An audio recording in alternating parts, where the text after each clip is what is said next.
নেপালে হিমবাহ ধসে মৃতের সংখ্যা বেড়ে ৫৫০, কৃত্রিম হ্রদ ফেটে দ্বিতীয় দফা প্লাবনের সংখ্যা। সৌদিতে কারখানায় আগুনে মারা যাওয়া ৯ বাংলাদেশির মরদেহ নিজ গ্রামে আজই দাফন।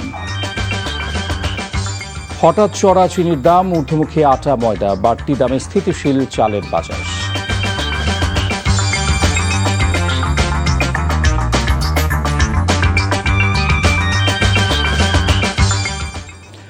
আসসালামু আলাইকুম, মোহাম্মদ ইফতেখার স্বাগত জানাচ্ছি এনটিভির দুপুরের খবরে। আই গেস ইউনাইটেড শিরোনাম দেখছিলেন, এবার চলে যাব পুরো খবরে। সুপ্রিম কোর্টে ১৮,০০০ আইনজীবী থাকলেও তাদের মধ্যে যোগ্য সংখ্যা কম বলে মন্তব্য করেছেন আইনমন্ত্রী মোহাম্মদ আসাদুজ্জামান। সকালে একটি বেসরকারি বিশ্ববিদ্যালয়ের আইন বিভাগের নতুন আইনজীবীদের সংবর্ধনা অনুষ্ঠানে এ কথা জানান তিনি। বলেন, সারা দেশে ৮০,০০০ আইনজীবী থাকলেও তাদের কোনো প্রশিক্ষণের ব্যবস্থা নেই। তবে বর্তমান সরকার তাদের প্রশিক্ষণ নিশ্চিতে উদ্যোগ নিয়েছে। আইনজীবী হিসেবে অর্থের মানদণ্ডে সবকিছু মূল্যায়ন না করার আহ্বান জানিয়ে মন্ত্রী বলেন, অর্থের পেছনে নয়, ছুটতে হবে পেশাদারিত্বের পেছনে।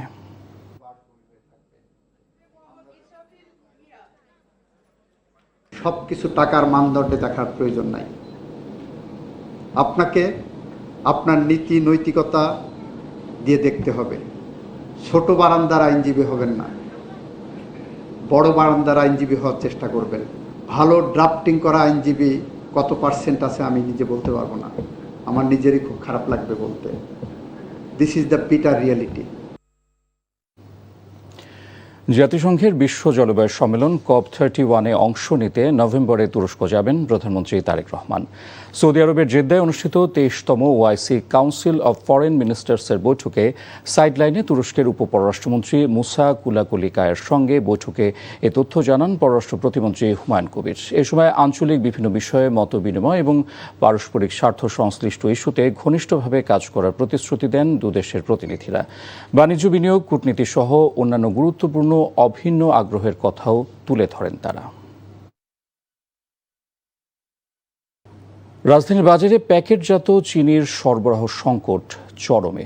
সরবরাহ কম দেখে খোলা চিনির দামও বাড়িয়ে দেওয়া হয়েছে কেজিতে ১০ থেকে ১৫ টাকা। আগের বাড়তি দরে চালের বাজার স্থিতিশীল থাকলেও ঊর্ধ্বমুখী আটা ময়দার দাম, সবজি, মুরগি ও ডিমে কিছুটা স্বস্তি ফিরেছে। সেলিম মালিকের রিপোর্ট। রাজধানীর মোহাম্মদপুর টাউন হল বাজারের বেশিরভাগ ডিপার্টমেন্টাল স্টোরে নেই চিনি। কয়েকটি দোকানে খোলা চিনি পাওয়া যাচ্ছে, তবে দাম বাড়তি। দোকানিরা বলছেন, সরবরাহ বন্ধ রেখেছে কোম্পানিগুলো। নিত্য এই পণ্য না পেয়ে খুব ভোক্তাদের। ১০৫ টাকা ছিল, ১১৫ টাকা হয়েছে চিনির দাম বাড়ি। কোনো কোম্পানি চিনি দিতে চিনির দাম বেশি, চিনির দাম বেশি যদি এমআরপি বাড়ায় চিনি ছাড়েন, কাস্টমার তো চিনি দিতে হবে। এখন বাজার নিতে আসে, কাস্টমার চিনি দিতে পারি না। তো নতুন সরকার আসলো, বললো যে বাজেটের সব কমাই দিছে দাম, না বললো না, উল্টা হয়ে গেছে আপনার। রপ্তানির অজুহাতে কেজিতে ৫০ টাকা বেড়ে যাওয়া সুগন্ধি পোলার চালের দাম কিছুটা কমতে শুরু করেছে, তবে দাম ঊর্ধ্বমুখী আটা ও ময়দার। পোলার সুগন্ধি যে পোলার চালটা, ওটা আগে বিক্রি হয়েছে আপনার ২১০ থেকে ১৫ টাকায়। এখন ওটার দাম কমছে কিছুটা, কমে আপনার ২০৫ থেকে ১০ টাকা বিক্রি হইতেছে। আগে 2 কেজি ময়দা ছিল ১৩৫ টাকা, এখন হলো ১৫০ টাকা। আটা ছিল ১০০ টাকা ক্রয়, বিক্রি ছিল ১১০ টাকা। বাজারে কেজি প্রতি ব্রয়লার মুরগির দাম ৫ টাকা, আর সোনালী মুরগির দাম কমেছে ১০ টাকা। সোনালি ছিল ৩০০ টাকা, আর এই সপ্তাহে সোনালি ছিল ২৯০ টাকা, আর ব্রয়লার ছিল গত সপ্তাহে ১৯০, এই সপ্তাহে ১৮৫-৯০। মধ্যবিত্তের আমিষের প্রধান যোগানদাতা ডিমের দামও কিছুটা কমতির দিকে। লাল ডিম ছিল ১৫০, এই সপ্তাহে ১৪৫, সাদা ছিল ১৪০, এই সপ্তাহে ১৩৫। দাম কমছে আগের থেকে। কিছুর দাম বেশি, কিন্তু আমাদের আয় তো আর বাড়ে না, আয় আগের মতনই। খানিকটা স্বস্তি ফিরেছে মরিচ, বেগুন, করলা ও শসার বাজারে। কাঁচা মরিচ গত সপ্তাহে ছিল ২০০, এই সপ্তাহে ১৬০। করলা ছিল ১০০ টাকা, এখন হচ্ছে ৮০ টাকা। পটল ৬০ টাকা ছিল, এখন ৫০ টাকা।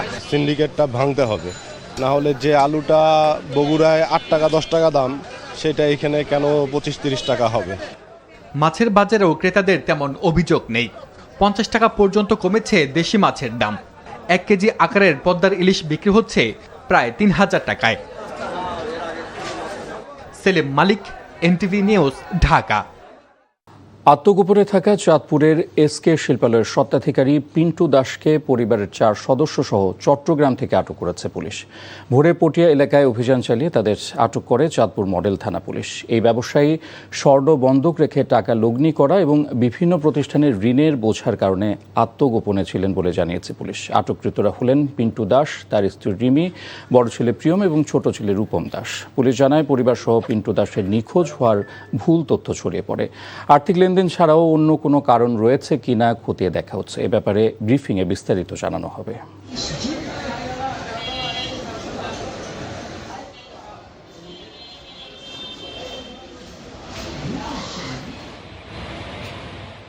আমরা একটা সিসি ফুটেজে দেখতে পাই যে কয়েকজন শ্রমিক ট্রাকে মালামাল তুলছে। সেই পরিপ্রেক্ষিতে আমরা অভিযান পরিচালনা করে যে ট্রাকে মালামাল নিয়ে যাই, এই ট্রাক ড্রাইভারকে আমরা শনাক্ত করতে সমর্থ হই। তার দেওয়া তথ্য মতে আজ 5:30টায় পিন্টু দাসকে সপরিবারে আত্মগোপন থেকে আমরা পটিয়া থেকে উদ্ধার করি। এই বিষয়ে আরও তদন্ত কার্যক্রম পরিচালনা করা হচ্ছে। তার আত্মগোপনের কারণ কি বা তার বিরুদ্ধে যদি কোনো অভিযোগ থাকে আমরা সে বিষয়েও দেখছি। খুলনায় ভয়াবহ রূপ নিয়েছে ডেঙ্গু পরিস্থিতি। ফেনীতে উদ্বেগজনক হারে বাড়ছে রোগীর সংখ্যা। প্রতিদিন হাসপাতালে ভিড় করছে অসংখ্য রোগী। খুলনায় গত 3 মাসে ডেঙ্গুতে মৃত্যুর সংখ্যা 17 জন। চিকিৎসা সেবা ও এডিস মশা নিধনের ঘাটতি নিয়ে রোগী, স্বজন ও সাধারণ মানুষের রয়েছে বিস্তর অভিযোগ। এদিকে ডেঙ্গু প্রতিরোধে সচেতনতা বৃদ্ধির উপর গুরুত্ব আরোপ করে স্বাস্থ্য বিভাগ বলছে পরিস্থিতি নিয়ন্ত্রণে আছে। বিস্তারিত শওকত করিমের ডেস্ক রিপোর্টে। প্রজননের অনুকূল পরিবেশ পেয়ে সর্বত্র মশার রাজত্ব। তবে কি হটস্পট মশা মারতে কামান দাগাচ্ছে না কেউ? থেমে থেমে চলা বর্ষণে জলাবদ্ধতায় এডিস মশার বিস্তার, পাল্লা দিয়ে বাড়া ডেঙ্গু সংক্রমণে নানা প্রশ্ন ঘুরপাক খাচ্ছে সাধারণ মানুষের মনে।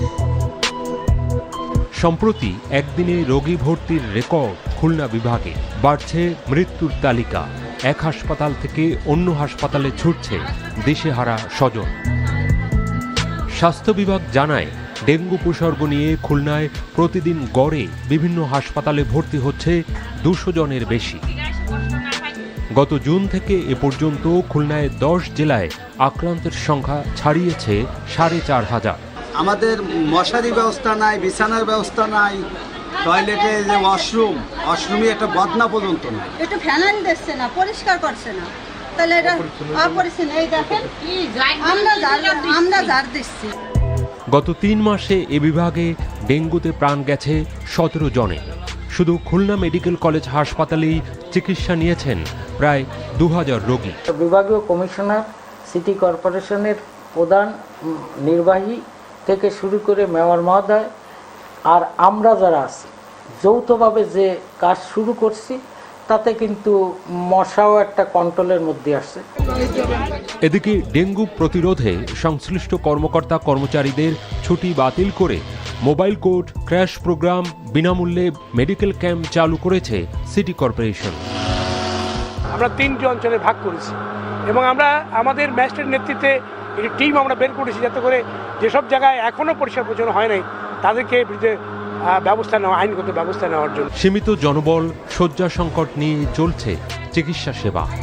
জুলাইয়ে ফেনীতে ডেঙ্গু আক্রান্তের সংখ্যা ছিল 72 জন, আগস্টে প্রায় দ্বিগুণ। আক্রান্তের বেশিরভাগই সদর উপজেলার বাসিন্দা। শহরের রামপুর এলাকায় শনাক্ত সবচেয়ে বেশি।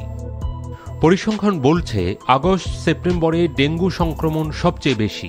কাগজে কলমে কিংবা লোক দেখানো অভিযান নয়, পরিচ্ছন্নতা কার্যক্রম আরও জোরদার এবং হাসপাতালে যথাযথ চিকিৎসা সেবা নিশ্চিতকরণের দাবি সচেতন মহলে।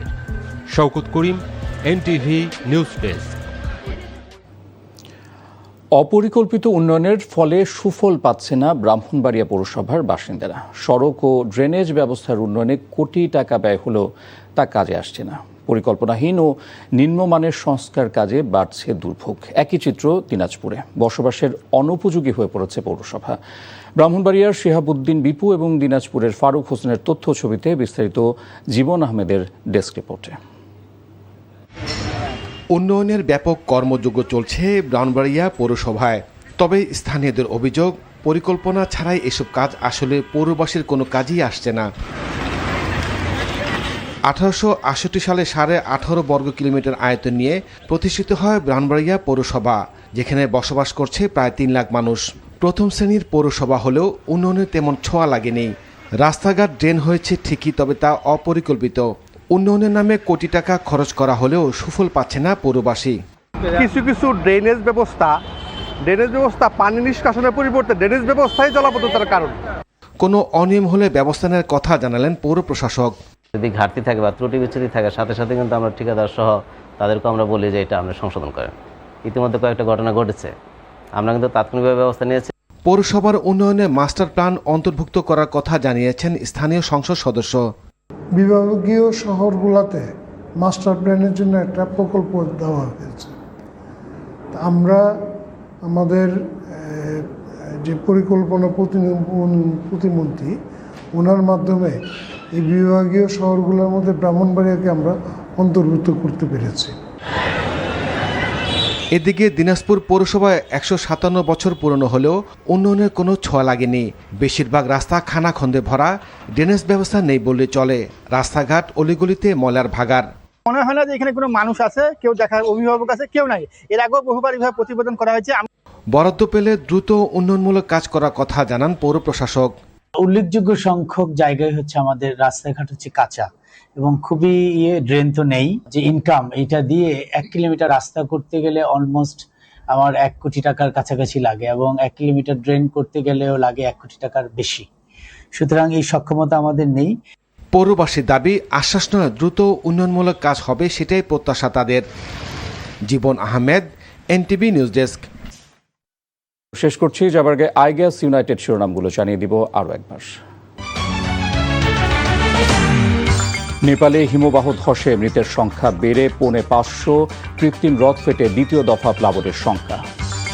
সৌদিতে কারখানায় আগুনে মারা যাওয়া 9 বাংলাদেশির মরদেহ নিজ গ্রামে আজই দাফন। হঠাৎ চড়া চিনির দাম, ঊর্ধ্বমুখী আটা ময়দা, বাড়তি দামে স্থিতিশীল চালের বাজার। আর এই ছিল দুপুরের খবরে। এই খবরের ভিডিও সহ আপডেট জানতে ভিজিট করুন এনটিভি অনলাইন www.ntvbd.com। এছাড়াও এনটিভির জনপ্রিয় সব অনুষ্ঠান ও খবরের আপডেট জানতে ভিজিট করুন আমাদের ইউটিউব ও ভেরিফাইড ফেসবুক পেজ। 5টায় দেশের খবর দেখার আমন্ত্রণ রইল। ধন্যবাদ সবাইকে।